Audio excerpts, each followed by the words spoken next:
Welcome back to Fallopian Files, a video podcast about all things woman for all womankind. I'm your host, Christian C. Today, I would like for us to start off our series that we're going to call the F Word, where we're going to talk about all things related to fertility. So to get started, I figured it would be really nice to kind of let you guys know my journey, where I've been, what I've experienced so far, and just to kind of let you know what you can expect in terms of additional information as I'm finding it out real time. So I know we discussed previously, I let you all know I am 41 and I am not, I don't have any children. I'm not married. So I have wanted to have kids for a very long time.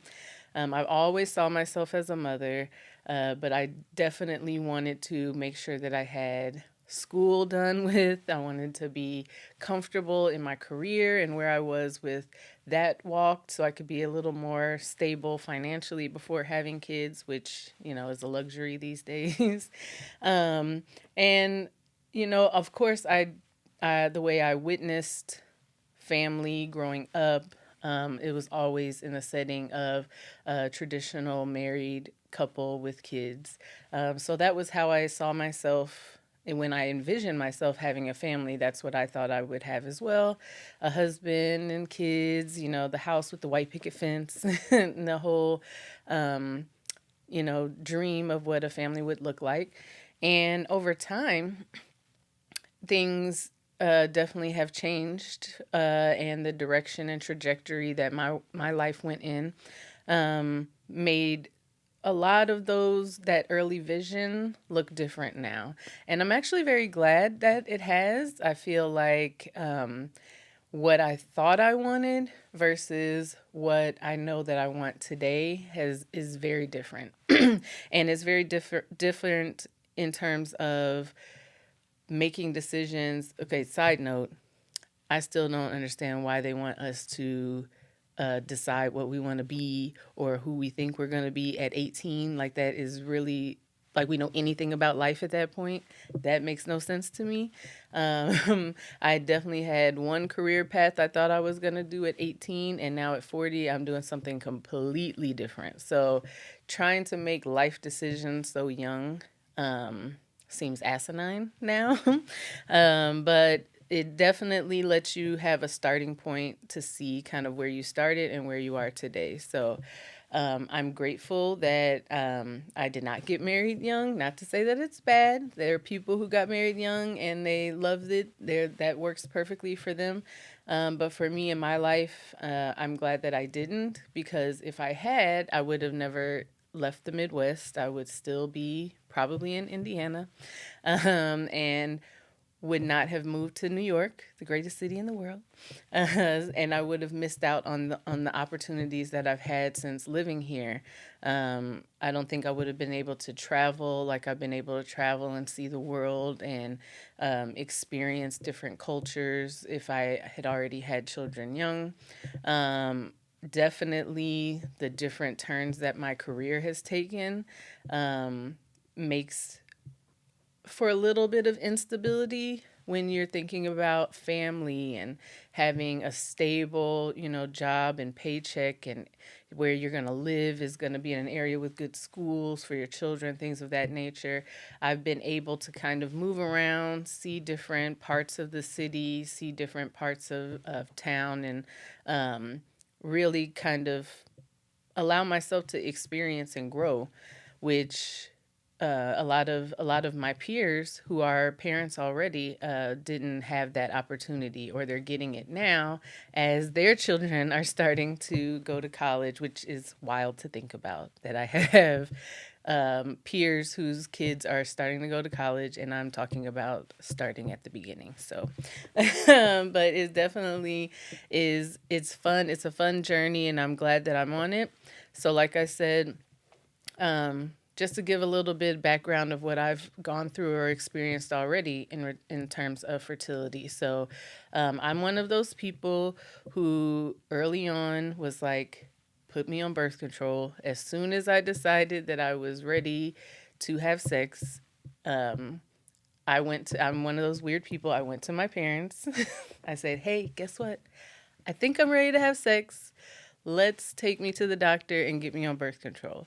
Now, I know that's not the usual conversation people have with their parents in regards to sex and being ready to start that journey in their life. But I have a very close relationship with my mother, which I'm grateful for, and was able to have really personal and in-depth conversations with her from young. So having that safe space to go to was really important, for me to be able to have that conversation to say, this is what I think I'm ready for. But I know at that age, I definitely didn't want any type of scares of pregnancy whatsoever. So, she took me serious at my word that it was something that I was interested in. And so we went to the doctor, did all the first checkups, and then got started on birth control right away. So since I had been on birth control pretty much most of my adult life, and different kinds. I was on the birth control pills. I mean, there's like 9,000 different types of birth control pills. I've probably tried almost all of them. Hate birth control pills so much. Between how you feel, sometimes you could just be really tired, really drained, nauseous. So definitely get nauseous a lot. All different types of side effects that come from taking systemic medications like a birth control pill.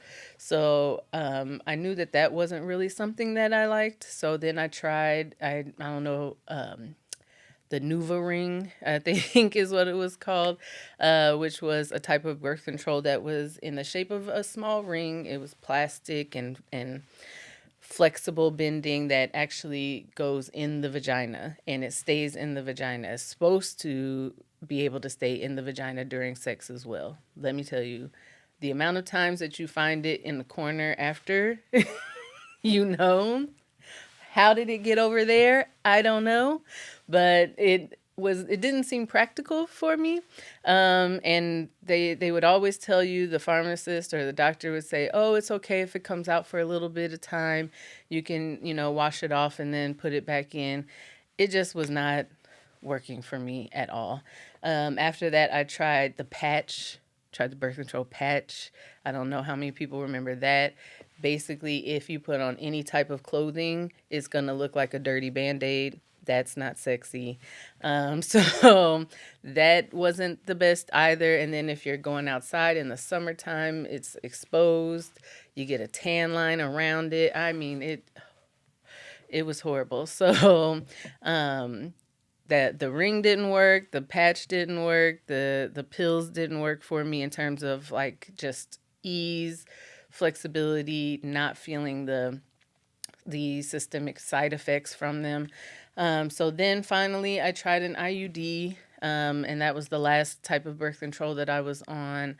An IUD, the intrauterine device. So that one, it looks like a small T, and it is inserted directly into the uterus, so right through your cervix.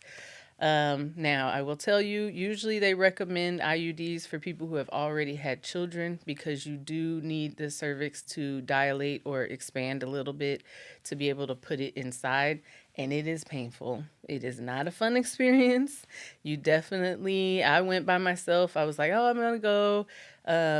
If you haven't had children, they typically recommend for you to come in the office like when you're starting your period, because your cervix has to open a little bit to allow the blood to come out. So it's better to be able to try to put the IUD in at that point. So I went in and I was like, okay, I took the ibuprofen before I went in, just like they suggest that you do. And that didn't do nothing. That ibuprofen was like, I might as well have, drank water and taken nothing at all.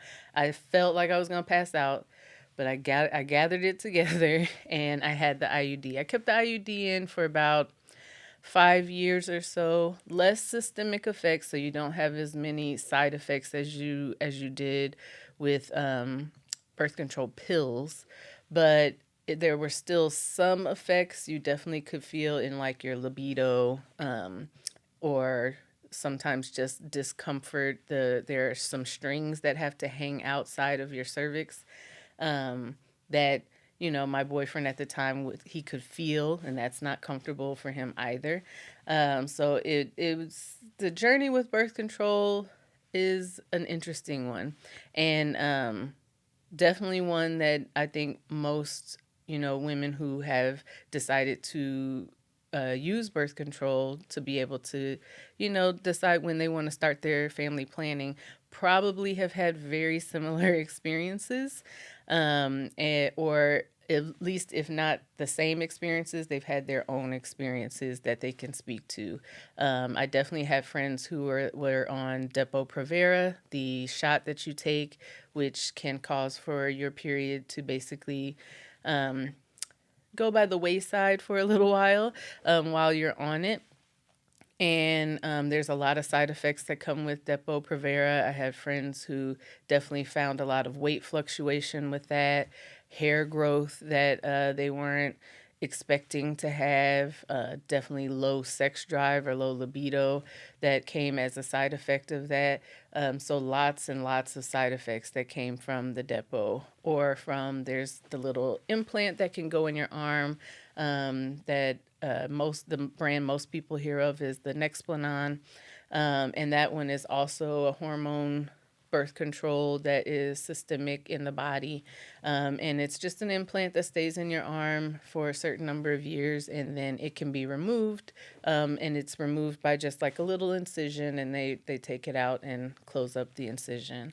But that too is more systemic. By systemic meaning the medication has to be absorbed in your bloodstream, and kind of cycle through the whole body to be able to do what it needs to do for work.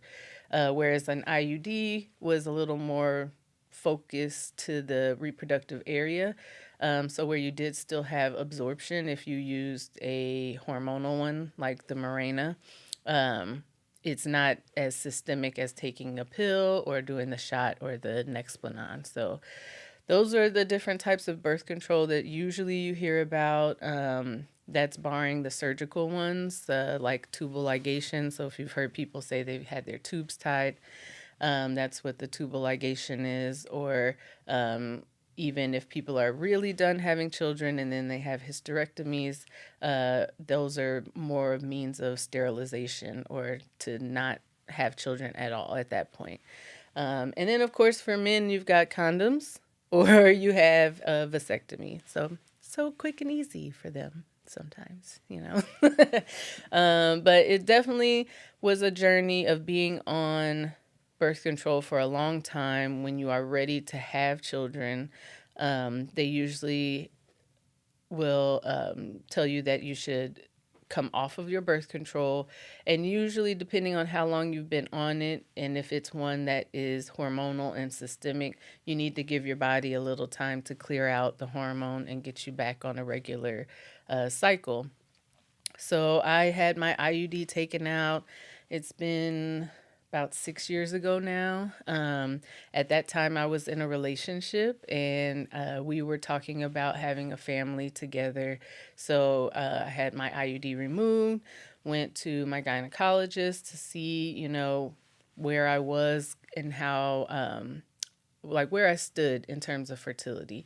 So initially, you can usually expect for your doctor to do some imaging, like ultrasound imaging, just to kind of see if there anything concerning about your uterus or your fallopian tubes, just in at the initial point of being ready to have kids. They'll also do some blood work, which will check different hormone levels. They check your thyroid level, your blood sugar, because that is very important to have your blood sugar under control or your thyroid be functioning appropriately when you're ready to start having children. So they'll check for that. Then they'll check 4 different labs. There's the follicle stimulating hormone. There's the AMH, estradiol. There's about 3 or 4 different hormones that they will look, which tells them basically how your egg reserve looks. So for most people, and if you've ever had sex ed, then usually they'll have this conversation with you and tell you that women are born with all of the eggs that we're ever going to carry. We're born with those eggs. Well, they're not just all out and ready for you in your ovaries. They usually are kind of sleep in a dormant kind of way. And as you go through each month and your hormonal cycle takes you through, then you'll have like a small batch of eggs which will start to mature. And they will mature enough, and usually you'll get probably one or two eggs that after the whole month cycle of them maturing, one will release, and that one will release. And if you're trying to have children, then hopefully that will be the one that gets fertilized. If not, then that one will be released. When there's no sperm there to greet it, then you end up having your period. So they check all those hormones to see your egg reserve, to see how many of all the years since you started your period and you've been releasing and getting rid of eggs. They will check to see, basically how many you have left, and if it looks like it's at a good level based on your age. So I did all of that work, and my hormone levels look good. My egg reserves look appropriate for my age. And I ended up finding out I had fibroids, uterine fibroids. So that uterine fibroids, just to explain, many women have to deal with fibroids. Is basically like a small mass of fibrous tissue that develops in the uterus, and it can develop in the wall of the uterus, on the outside of the uterus, or internal. And if it's internal, that can cause issues with fertility, because it could end up blocking the ability for the sperm to get to the egg. So I did have some fibroids that were a decent size and needed to have surgery for those. So that was the next part of my fertility journey, after removing the IUD, having the surgery to have the fibroids removed, and to basically make sure that my uterus was optimal for pregnancy. And so that took about a year or so for me to have the surgeries heal, go back in for additional imaging to make sure there was no scar tissue built up.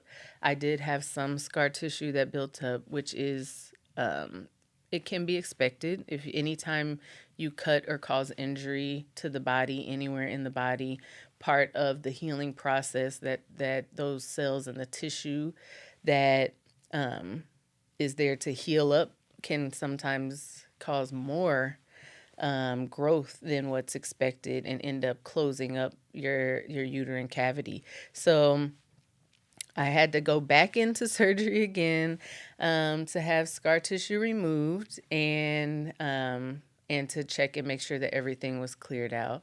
So that surgery, both surgeries went very well. I didn't have any complications, thank goodness. I went in afterwards for imaging, just to check on the flow of the fallopian tubes, to make sure that they were open and ready for ovulation, and everything looked good. So at this point in time in my journey, I can say I've had the surgeries, I've had the hormone levels checked. Everything is appropriate for my age in terms of where they are, egg reserve wise and hormone levels. So now I am ready to start the next step of moving into the assisted fertility process. Okay, so now that I've told you a little bit of my background in terms of my birth control journey, and how I got started with my gynecologist, I would love to just share with you all my journey with actually getting into the office with the reproductive endocrinologist. So I've been to see two. The first one that I saw was recommended by the surgeon who did my myomectomy, or removed the fibroids from my uterus. So I went to that office with my then partner, and we went in, we did the additional lab work and imaging workup that you can expect to do. where they just are checking again to see how the uterus looks, checking to see how the ovaries look, and give you kind of a rough egg count as to what you have. And they also draw blood at that time. For my partner, I had a male partner, so he was with me, and he had to provide a sperm sample because for men they will do a sperm analysis to check for the shape of the sperm, to make sure the count of the sperm, and also to check and make sure that they are swimming and how fast they swim, and if they tend to kind of go in one direction or are they all over the place. So that's what he needed to have done. But for me, it was the ultrasound, like I said, checking my egg reserve levels, checking the shape and size and everything of my uterus, and then blood work. So that first fertility office, they were very nice. They worked well with the two of us. We I will say when you're going on a fertility journey, especially if you are in a relationship with someone and you're not married, definitely making sure that you're on the same page and ready for the same things. At that time, I think between our work schedules, trying to figure out insurance wise the costs of fertility, between both of our insurances from work, and then also whether or not this was going to be an office that had the option of you being able to bill your insurance or if you had to pay out of pocket. Those are all things you really should look into before you get started. So for us at that particular office, we found out they don't really bill insurance. It was more of a out of network type of facility. So typically they would bill you, you would pay the full price up front, and then they can provide you with an itemized receipt so that you can submit that to your insurance and get reimbursed on the back end. That was not the most helpful for us because the cost of fertility can be upwards of $25,000 or more, depending on how much intervention you need. So going to an office where they can't bill your insurance up front and you have to pay right out of pocket was not very feasible for the two of us. So we took a pause. We took a little bit of time to try to figure out if that was the direction we wanted to go. And in that process, as life often does, it takes you through different journeys in your relationship, and we are no longer together. So I had to make some decisions to decide if I wanted to really have children and go through the journey of becoming a mom, even if I'm not in a relationship or having a partner. And it was a lot to think about and a lot to sit with, because basically you would be signing up to be a single mom off top, like from the beginning, and not having that support of another parent, and then knowing that your child won't have that other parent there to know who they are and their background. That was all things that I had to consider and think about before deciding if I wanted to continue down this journey or not. And so it took a lot of soul searching, definitely had a lot of conversations with my therapist, which I think everyone should have a therapist. But it definitely was a lot that I needed to think about and feel and discuss, to see what I would want to do. And I did ultimately decide that I knew I wanted to be a mom 100%, and I wanted to do everything that I could to try to achieve that, even if I'm not in a relationship. So I have made the decision to move forward on the journey on my own. And now I am working with a different office. Now I'm working with NYU actually, for my fertility journey. I am able to use my insurance, which helps a lot. And also am able to set up different appointments and everything that I need. So now working with NYU on my own, it has been quite a lovely experience. Everyone has been very very helpful and supportive in the office. The doctor that I see, she's so informative. Our first appointment, we came in, we had a whole discussion where she talked about what I could expect in the journey, and then we also talked about realistic expectations. So, as I've said many times already, I am in my 40s. And so it's expected that my egg reserve, or how many eggs I have left, is not as much as I would have had when I was in my 20s. And so we discussed the difference between egg freezing, to try to preserve fertility for later if I wanted to wait until I did have a relationship or something like that, going that route versus going the assisted route of either doing intrauterine insemination or IVF, in vitro fertilization. So as we discussed that, she definitely let me know that at my age, egg freezing really didn't seem like the best option. Um, First, I don't have as many eggs left, like I said, as I did when I was younger. So when you take the medications and they go in to proliferate and have your eggs start to mature so they can grow and they can retrieve them for freezing, that process can be a lot on the body because you're taking a lot of different hormones to kind of make your ovaries work in overtime. Um, and once they retrieve those eggs, say at my age, let's say I have 20 eggs left, then she was letting me know that in the freezing process, when once you're ready to get started having children, when they thaw the eggs, you can expect to lose about half of your eggs in the thawing process by itself. So if I had 20 eggs left, I'm going to lose 10 just in the thawing process. Then each step of the process of going through, for example, IVF, so where then they're going to check the fitness of the eggs. They're going to do check to make sure that they are good, genetic testing to make sure there's no abnormalities. Then you can expect to pretty much lose another half. So now we've gone down to 5 eggs in that process. Then once you have started to try to create embryos, you're going to see, did that take? They're going to test the embryos to check for genetic abnormalities again. You can expect to lose about half again. So in the process of doing IVF, the amount of eggs that you have that then make it to embryo stage, which then become viable embryos, you lose so much in that process that it doesn't make sense to start with half of what you've got because you decided to freeze. So that's why for me, egg freezing is not really an option. But I do think it is a great option for women who are in their 20s or 30s, early 30s, who can afford it, because it's still not cheap.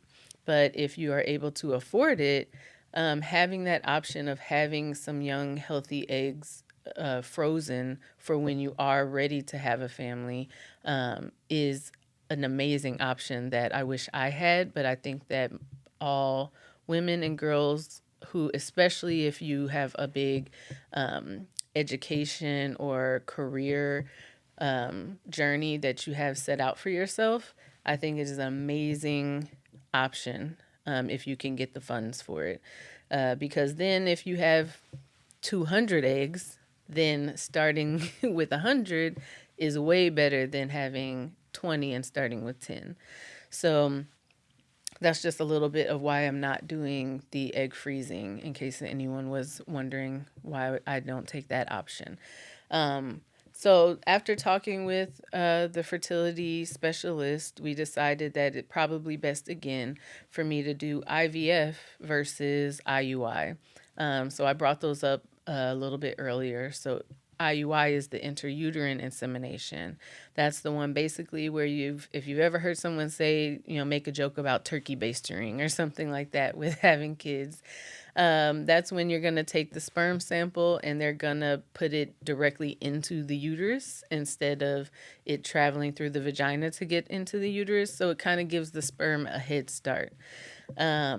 this is a good option for people who are still a little younger, maybe in their 30s, and ready to have children, and their egg reserves are still somewhat high.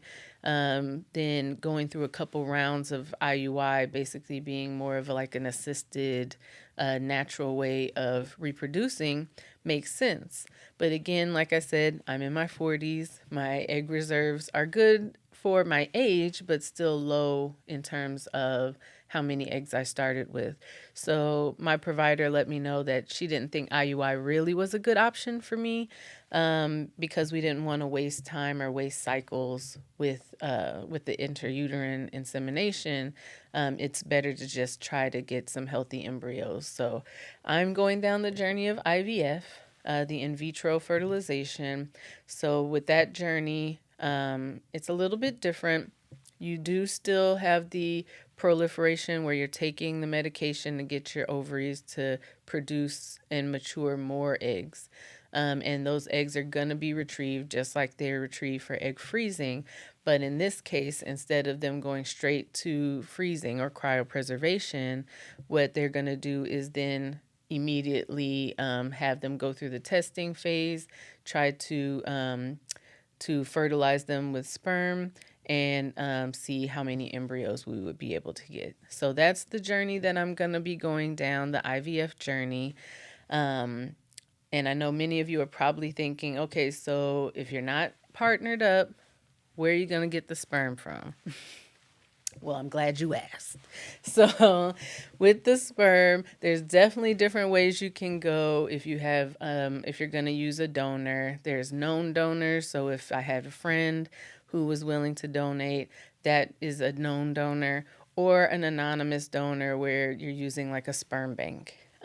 So for me, unfortunately, majority of my male friends are already married, or already have kids. So I don't have any known donor options. But that is a good way to go if you do have people in your life that you know who also want to have children.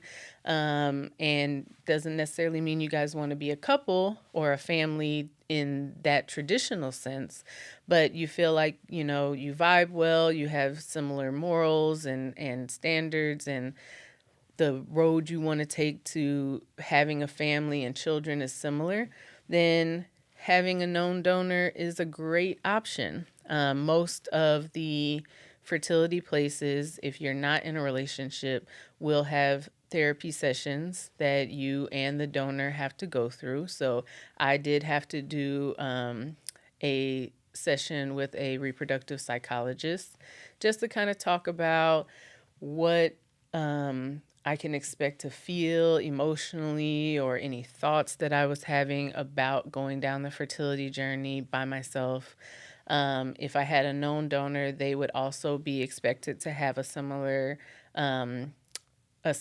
session with just themselves, and then you also have to do a session together. And that session together is one where you can just kind of talk about expectations. How involved is that other person going to be in the raising of the child? Are you expecting them to be around? Or are you expecting them to just donate and disappear? You know, so these are all the different types of things that you talk about in that therapy session. But for me, since I'm not using a known donor, I only had to do my therapy session and talk about the fact of basically choosing to be a single mom.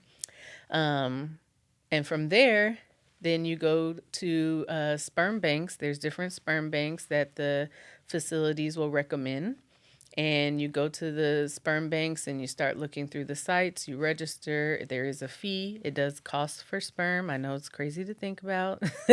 As much free sperm is out here in the streets, you have to pay for sperm if you're moving forward or you're using an unknown donor.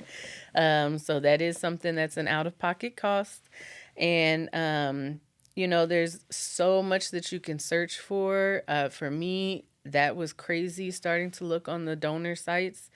Basically, anything that you write down on the list of what you want in a partner, that's all there on the sites. I mean, from height, weight, description, if you prefer certain like races or cultures, languages. Do they speak different languages? What schools did they go to?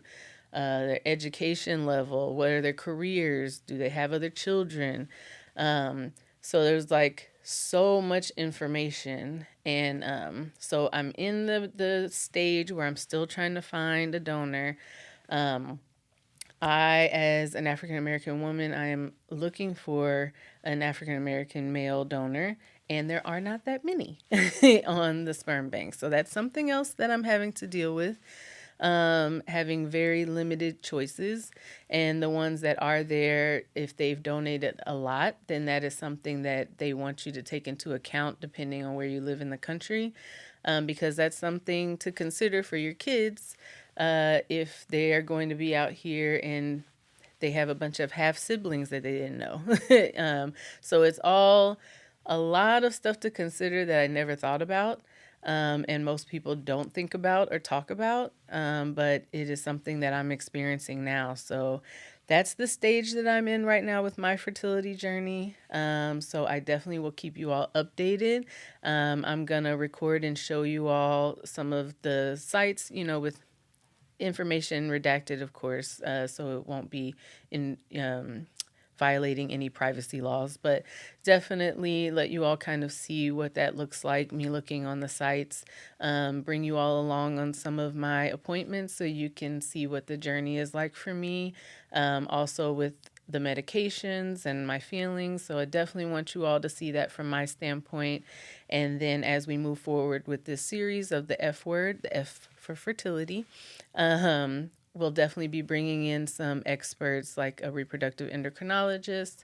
We'll have another episode with the clinical pharmacist and just all the different experts that I've interacted with on this journey, so that they can bring information to you as well, so that if you are interested in going down this journey yourself, or if you're already there and you've had questions that you haven't had answered, hopefully we'll be able to go over some of that and give you some information and really solid facts to be able to take back to your doctors, so that you can move forward with your health and your journey. So thank you so much for listening to my initial journey in fertility, and see you all again soon.